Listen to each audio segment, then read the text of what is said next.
कैदी हैं जिनको डिफरेंट किस्म की सजा हुई है, तो मेरे साथ एक कैदी हैं जिनको सजाए और 12 साल से इनकी दुल्हन जो है वो इनका इंतजार कर रही हैं। भाई जहांगीर, आप किस जुर्म में यहाँ पे आए और कितने साल हो गए? क्योंकि मुझे जेल में ऐसी क्लासेस दी गई, ऐसा माहौल दिया गया कि मैं अब तक अल्हम्दुलिल्लाह 12 साल से काम कर, और कुछ कैदियों को तो पता भी नहीं कि उनके घर में क्या हाल है, घर वाले हैं भी या नहीं है। कि जो कैदी आते हैं उनकी जितनी भी एजुकेशन रुकने नहीं देते। जुर्म आपसे हो गया, उसके बाद आप आए, बहुत गुस्से में थे, कितनी देर लगी आपको अपने आप को संभालने में और अपने जज्बात पे काबू पाने में? फर्ज करें आपकी सजाए मौत खत्म कर दी जाती है, तो आप बाहर जाके क्या करेंगे? सबसे पहले कलर भर रहे होते हैं, तो क्या ख्याल आ रहा होता है? बस ये खुशियों के पैगाम भी देते हैं, जैसे भाइयों की शादी भी। बिस्मिल्लाहिर्रहमानिर्रहीम। अस्सलाम वालेकुम नाजरीन, मैं हूं उज़मा और आप देख रहे हैं आपका चैनल स्ट्रॉन्ग उज़मा। इस टाइम मैं कराची सेंट्रल जेल के अंदर मौजूद हूं, जहां पे कुछ कैदी जो हैं वो काम करते हुए आपको नज़र आएंगे, और दीवार के ऊपर बड़ी अच्छी सी पेंटिंग की गई है। यहाँ पे डिफरेंट कैदी हैं जिनको डिफरेंट किस्म की सज़ा हुई है, तो मेरे साथ एक कैदी हैं जिनको सज़ाए मौत हुई है और इनका नाम है जहांगीर। और ये किस जुर्म में यहाँ पे आए थे और कितने साल हो गए हैं, और इन्होंने अपनी ज़िंदगी के अंदर अब क्या बदलाव देखा है, क्या इनको पछतावा भी हो रहा है अपने जुर्म का जो इन्होंने किया था उस वक़्त, और आज ये पेंटिंग कर रहे हैं तो इनके अंदर क्या चेंजिंग आई, इनसे बात करते हैं। अस्सलाम वालेकुम। वालेकुम सलाम। भाई जहांगीर, आप किस जुर्म में यहाँ पे आए और कितने साल हो गए? मैडम, मैं एक प्राइवेट मर्डर के इल्ज़ाम में इस जेल में हूँ और मुझे अदालत से सज़ाए मौत दी गई है। ठीक है। और 2011 में ये हादसा हुआ था जिसका इल्ज़ाम मुझ पे लगाया गया। ठीक है। लेकिन रब जानता है कि ये जो भी था मेरा अल्लाह बेहतर जानता है जी। उसके बाद जब जेल में आए तो एक गुस्से का वलवला होता है हर इंसान के अंदर। अच्छा। जो मैंने बिल्कुल ख़त्म कर दिया है, क्योंकि मुझे जेल में ऐसी क्लासेस दी गई, ऐसा माहौल दिया गया कि मैं अब तक अल्हम्दुलिल्लाह 12 साल से काम करता हूँ यहाँ पे। अच्छा। जब से आया हूँ, मैंने BA भी जेल से किया है, अपनी पढ़ाई मुकम्मल की है माशाल्लाह। और फाइन आर्ट का टीचर भी हूँ। हमारे सीनियर टीचर अजीज़ बुक्टी जो है उनके हाथ के मैं स्टूडेंट भी हूँ, और मेरे पास भी 6 लड़के काम करते हैं, जैसे कि आप देख रही हैं। और यही कहना चाहूँगा कि जो गुस्सा इंसान के अंदर है ये एक बहुत बुरी चीज़ है, क्योंकि छोटे से गुस्से से कहते हैं कि लम्हों ने खता की सदियों ने सजा पाई, उसकी वजह से जो है पूरा घर डिस्टर्ब हो जाता है। मैं मैरिड भी हूँ, मेरी वाइफ मेरे साथ है, मुझसे बहुत प्यार करती है, और 12 साल से इस इंतजार में इंशाल्लाह मैं लौट के जाऊँगा अपनी माँ के पास, अपनी वाइफ के पास। आप उस टाइम आपकी एज क्या थी जब आप 20 ईयर्स। आप 22 साल के थे? 20 साल के थे। अब आप 32 हो गए। 33 हो गए। अच्छा, बेटी एक?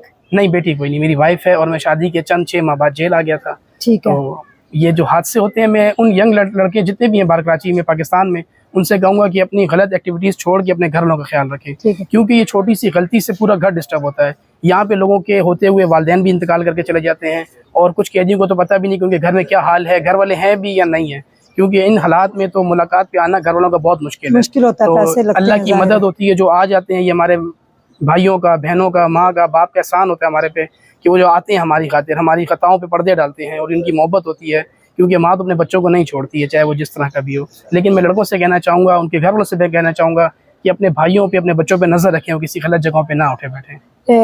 आप कहाँ से हैं? कराची से? मैं कराची शाह फैसल कॉलोनी में। ठीक है। और आपकी शादी को 6 माह थी जब आप, और आपकी बेगम आज भी आपके वालिदैन के साथ रहती है? जी, शुक्र अल्लाह का, अल्लाह का लाख लाख शुक्र है। अच्छा, आप इंटर किए हुए थे जब आए? मैं जब आया था जेल मैट्रिक किया हुआ था। मैट्रिक? इंटर BA कंप्लीट किया यहाँ पे मैंने। यहीं से आपने? जी, यहीं पे। ये जेल इंतजामिया की बड़ी मेहरबानी है कि जो कैदी आते हैं उनकी जितनी भी एजुकेशन रुकने नहीं देते, वो कंटिन्यू जारी रखवाते हैं। सैयदो साहब, कोई भी सजा हो, सैयदो साहब की बहुत मेहरबानी है कि स्टूडेंट्स जितने भी हैं पढ़ना चाहे उनको पढ़ने के लिए जगह दी जाती है। अब वो कैदी के अपने ऊपर है कि वो सुधरना चाहता है या फिर किस माहौल में रहना चाहता है। दोनों माहौल कैदी जो है अपने आ सकते हैं, चाहे वो फालतू जो है बैरकों बैठ के अपना टाइम ज़ाया करें, या वो हमारी तरह अपनी मेहनत करें सारा दिन यहाँ पे रंगों के साथ। और सुबह आप यानी कि समझ लें, हम सुबह मॉर्निंग 8 बजे यहाँ पे काम शुरू करते हैं। और कितने बजे बंद? 5 बजे तक करते हैं। अच्छा, 8 से 5 आपकी ड्यूटी होती है। इससे आपको सैलरी भी मिलती है? सैलरी देखें, हर चीज़ पैसा नहीं होती, जब इज्जत मिलती है इंसान के लिए यही बहुत होता है। और कुछ पैसे हम कमाते हैं मोती आर्ट से, हम मोती काम करते हैं, उससे हमें कुछ पैसे मिलते हैं जो अपने खर्चात पूरे करते हैं। तो घर में भी कभी भेजें? जी, घर में भेजें, वाइफ को भेज देते हैं, कभी कभी कुछ अपने लिए ले लेती है। कोई गिफ्ट भेजा? जी, गिफ्ट पर्स बना के भेज देते हैं, तस्वीरें भेज देते हैं वालदा को, बहनों को, वाइफ को। और वाइफ बहुत प्यार करती हैं, वो मेरा साथ देती हैं, मैं उनका शुक्रगुजार, अल्लाह का शुक्रगुजार हूँ, उनको थैंक्सफुल हूँ कि वो मेरे साथ अब तक हैं। मेरी बात सुने, जुर्म आपसे हो गया, उसके बाद आप आए, बहुत गुस्से में थे, कितनी देर लगी आपको अपने आप को संभालने में और अपने जज्बात पे काबू पाने में? कम से कम मैडम, कम से कम 4-5 साल लगे। अच्छा। जब देखा कि गुस्से में और एंग्री कुछ भी नहीं है इंसान, गुस्सा करने के बाद अगर समझदार, और हमारे बड़े सुप्रीडेंट साहब कहते हैं कि इज्जतदार इंसान वो है जो गाली खा के खामोश होकर घर चला जाए, ना कि उसका रद्दो बदल करे। क्योंकि फिर हम जब जेल आते हैं तो हमारे लिए माएँ बहनें ही ज़्यादातर तकलीफ उठाती हैं, क्योंकि मर्द हज़रात तो जॉब पे चले जाते हैं। अब वो तो रोज़ अगर मुलाकातों पे आएंगे तो जॉब घर पे कौन चलाएगा। जी तो जब वो माँ बहनें हमारी परेशान होंगी तो फिर इंसान की उससे बड़ी शर्मिंदगी की बात कोई होती नहीं जी है बिल्कुल मेरे लिहाज से। जी। तो 4 से 6 साल आपको लगे सिर्फ अपने गुस्से को गुस्से को मारने काबू, में जी बिल्कुल और ऐसे ही, जज्बात को जज्बात को खत्म खत्म करने करने में। में। अब इंसान को अपने लिए नहीं जीना पड़ता, अब इंसान को अपने अपनों के लिए जीना पड़ता है, जी क्योंकि अपने लिए तो हर कोई जीता है, लेकिन कामयाब शख्स वो है जो अपनों के लिए जिए। फर्ज करें आपकी सजाए मौत खत्म कर दी जाती जी। है, तो आप बाहर जाके क्या करेंगे सबसे पहले? एज अ मैं जो था बाहर, पहले भी मैंने 3 इयर्स डिप्लोमा किया हुआ था YMC से इलेक्ट्रिशियन, तो मैं इलेक्ट्रिक था मेरा। अब अल्लाह ने मुझे 2-3 हुनर दे दिए, एक मोती आर्ट भी और पेंटिंग का मैं बहुत अच्छा एक टीचर भी हूँ और स्टूडेंट भी हूँ, तो मैं ये काम बेहतरीन तरीके से पार कर सकता हूँ। लोगों के लिए आपका क्या मैसेज है? लोगों के जो लिए मैं, यंग लड़के हैं जी जो बेचारे गलत एक्टिविटी में पड़ जाते हैं, जिन जी किसी भी इल्ज़ाम में आ जाते हैं या उनसे हो जाता है, वो इधर आते हैं, जी। उसके बाद यहाँ से जाते हैं बाहर, चेंज भी होते हैं। कभी किसी का कोई मैसेज, किसी दोस्त ने आपके लिए कोई पैगाम भेजा है, आपके होते हुए यहाँ से कितने लोग आज तक बाहर गए हैं? यहाँ से मेरे बहुत सारे दोस्त ऐसे भी बन के गए हैं जो बाहर जाके अच्छी जॉब में लग चुके हैं, जो हमारे साथ यहाँ स्टूडेंट भी थे, टीचर्स भी थे, आज वो बाहर एक अच्छी जॉब भी कर रहे हैं। जिनमें से बहुत सारे कैदियों ने पेंटिंग सीखी है, कुछ कैदियों ने हमारा जो है चाइनीज़ लैंग्वेज होती है यहाँ पे, वो सीखने के बाद वो ट्रांसलेटर लगे हैं ग्वादर में, उन्होंने वहाँ से ख़त भी लिखा है जी। तो उन्होंने वहाँ से मैसेज किया, तो हमारा दिल खुश होता है कि हमें जॉब मिलेगी बाहर, और हमने भी काम सीखा है, हमने अपना वक्त ज़ाया नहीं किया यहाँ पे। तो हमने जो काम सीखा है बाहर जाके इंशाल्लाह उम्मीद है कि हमें भी जॉब मिलेगी। और उन लड़कों से कहूँगा जो नशों में हैं और जो गलत एक्टिविटीज़ में हैं, उनसे ये रिक्वेस्ट करूँगा कि बराए मेहरबानी अपने घर वालों के लिए सारे काम छोड़ दें, इसमें ज़िल्लत और रसवाई के सिवा कुछ भी नहीं है। आपकी बेगम को पता भी है कि आपको सजाए मौत होगी, जी, फिर उन्हें भी पता वो है। 12 साल से आपके साथ हैं?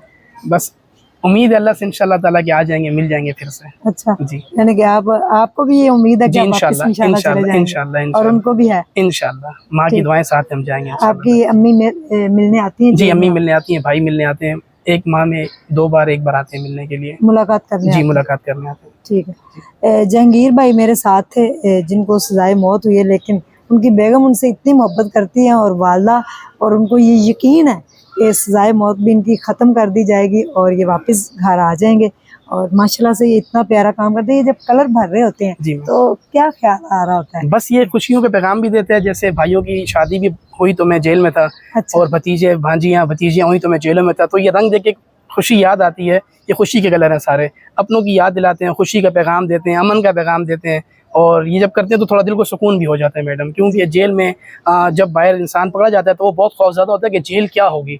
तो जेल को इतनी बुरी जगह उनके लिए है जो वाकई में बुरे लोग हैं, लेकिन जो सुधरना चाहते हैं उनके लिए एक अच्छा माहौल भी है यहाँ पे। तो इनको यानी कि वो आके अपनी ज़िंदगी को यहाँ से बदल सकते हैं। और अगर जेल के अंदर कोई कैदी है और उनको काम सिखाया जा रहा है, तो इसलिए सिखा रहे हैं कि वो अपने आप को बाहर जाके चेंज करें। ये वाला माहौल जो बाहर पहले वो कुछ करके आए थे किसी भी जुर्म में, तो यहाँ पे आए, उन्होंने आके फिर अपने आप को चेंज किया। किसी ने स्टडी की, किसी ने स्किल सीखी, और कोई हाफ़िज़ कुरान बन गया, और कोई टीचर लग गया, बाहर जाके कोई इंटरप्रेटर लग गया।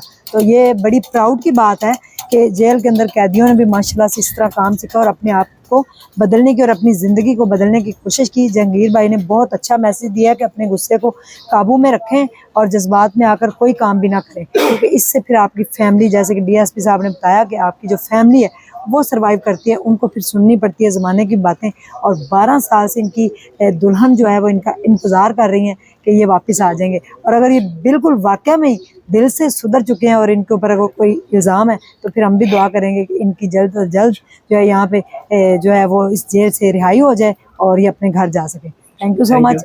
और ढेर सारा ख्याल रखिएगा, दुआ में याद रखिएगा, कोई भी काम करने से पहले अपने जज्बात, गुस्से को सोचा करें, ठंडा किया करें, वज़ू किया करें और अल्लाह से रजू किया करें, तो काफ़ी सारे जराइम जो हैं वो ख़त्म हो सकते हैं। अल्लाह हाफ़िज़।